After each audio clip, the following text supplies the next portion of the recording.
I'm so empowered. I'm proud to be a woman. Ganun yung naramdaman naming lahat. And you know what, Naya? Let's ask them. Clash battle!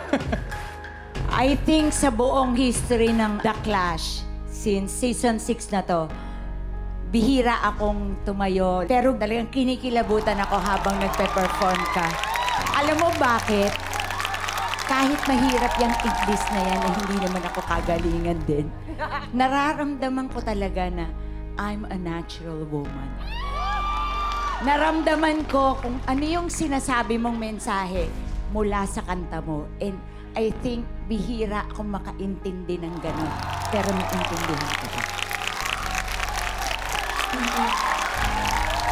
Hey Naya, The Clash is your cocoon and pinakita mo na ikaw ay a full-grown butterfly tonight.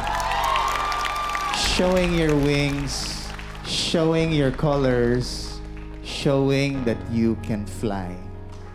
Congratulations on this amazing performance.